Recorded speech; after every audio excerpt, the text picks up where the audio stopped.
Rais wa Marekani amebadilisha kauli yake ya awali ya kuzitaka meli zinazopita katika mlango bahari wa Hormuz kulipa Marekani fidia kwa ajili ya ulinzi. Kwenye mtandao wake wa Truth Social, Donald Trump amesema kuwa baada ya mazungumzo na viongozi wa Mashariki ya Kati, Marekani sasa itakuwa ikitarajia mikataba ya biashara na uwekezaji badala ya ushuru wa 20% kwa shehena zote za mizigo kama ilivyokuwa amesisitiza hapo awali. Pia amesisitiza kuwa kwa mara nyingine tena kuwa mlango huo wa bahari uko wazi kwa meli zote kupita. Lakini takwimu za hivi punde za usafirishaji zinaonyesha kuwa safari za meli zimepungua hadi kiwango cha chini kabisa katika miezi miwili, huku kukiwa na ongezeko la mashambulizi ya kulipiza kisasi kati ya Marekani na Iran. Trump amehitimisha ujumbe wake kwa kuandika kuwa Iran haitawahi kuwa na silaha za nyuklia. Matukio haya yanakuja huku Rais Trump akisema Washington itatumia jeshi tena kuzuia meli kutoka au kuingia katika bandari za Iran. Hapo awali, Tehran ilisema ingeanza kutoza ushuru wake ambao ni nafuu na wa haki zaidi.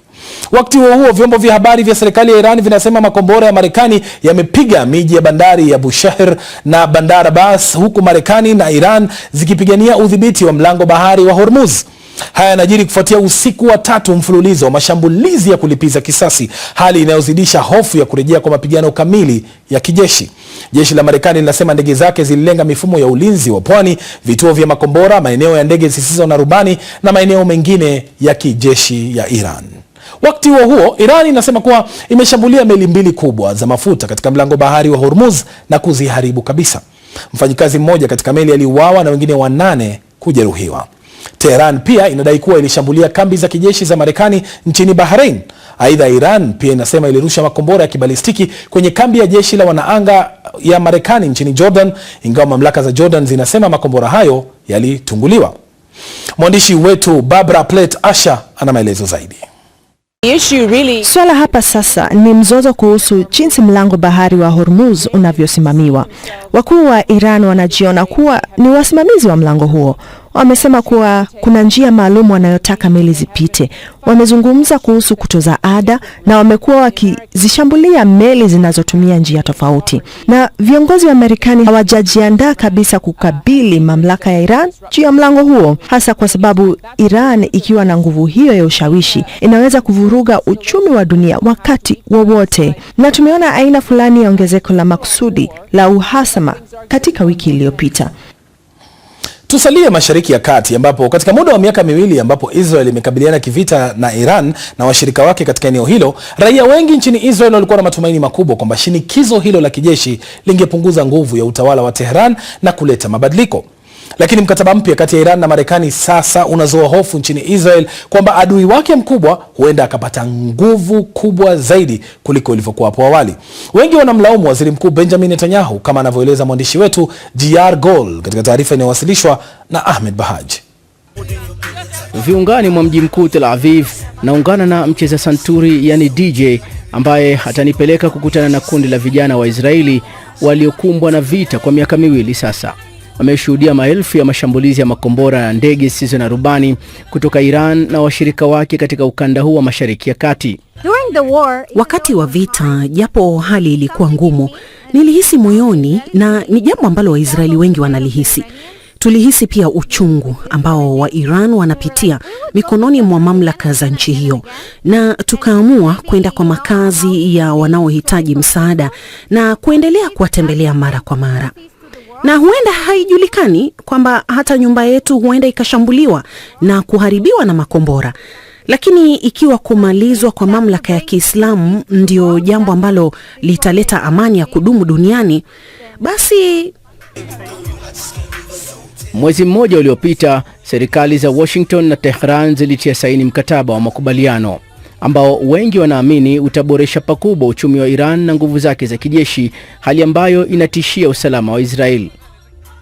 Hili ni mojawapo ya masuala nadra nchini Israel ambayo yanaungwa mkono na wengi kwa pamoja kwamba mkataba huu ni mbaya kwa Israel. Nami nadhani kwamba tunapaswa kuangazia kwa undani jinsi ambavyo tutaikabili suala hili. Iran ikiwa na madini ya urani yaliyorutubishwa, makombora ya kibalistiki, yani ninamaanisha kwamba tumeshuhudia athari ya makombora hayo. Tunapaswa kuwaza jinsi mshirika wetu mkubwa Donald Trump anaweza kutia saini mkataba ambao sio mzuri kwetu kabisa. Tutalaumu mambo mengi, ila wa kulaumiwa pakubwa ni Waziri Mkuu Benjamin Netanyahu. Mwezi uliopita, Waziri Mkuu wa Israeli Benjamin Netanyahu alipongeza operesheni ya kijeshi ya Israeli dhidi ya Iran katika hotuba aliyoitoa jijini Jerusalem. Lakini raia wengi wa Israeli wanasema kwamba Bwana Netanyahu alimtenga mshirika mkuu wa Israel, Marekani, na kushindwa kumzuia Rais Donald Trump kutia saini mkataba na Iran. Donald Trump ni rafiki wa Israel na wala usichanganye mambo. Sasa kati ya marafiki wakati mwingine huenda tukakosa kukubaliana kwa kila jambo.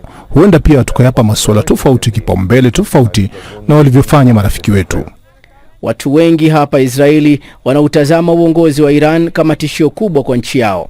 Baadhi walikuwa na matumaini ya kwamba kama alivyoahidi Benjamin Netanyahu, kuendelezwa kwa operesheni za kijeshi dhidi ya Iran kungeangusha uongozi huo. Ila hilo halikufanyika. Sasa Waisraeli wengi wanahofia kwamba taifa la Iran lenye nguvu huenda likawa tishio kubwa zaidi kwa usalama wa nchi yao. Vita vya Urusi na Ukraine, ambapo Umoja wa Mataifa unasema kuwa mwezi Juni mwaka huu Ukraine ilishuhudia idadi kubwa zaidi ya vifo vya raia tangu Aprili mwaka 2022, punde tu baada ya uvamizi wa Urusi nchini humo kuanza. Katika ripoti yake ya hivi punde zaidi, Umoja wa Mataifa unasema raia wapatao 293 waliuawa na wengine karibu 2000 kujeruhiwa.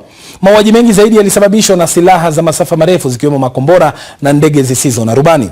Wakati huo Ukraine inasema kuwa Urusi imeshambulia Kiev kwa makombora usiku wote, huku kukiwa na ripoti za magari na maghala kuteketezwa moto.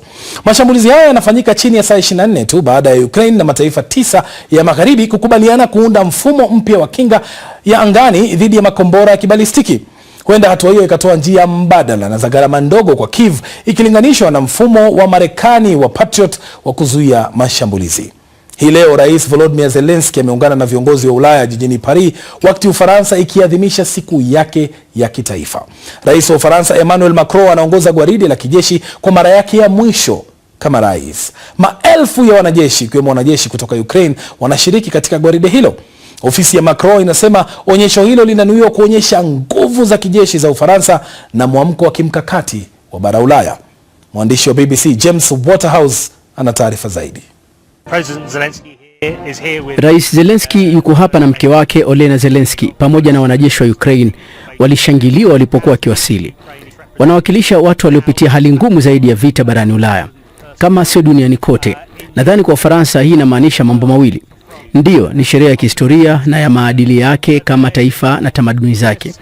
Lakini kuna vita vya kijeshi visivyoweza kuepukika pia.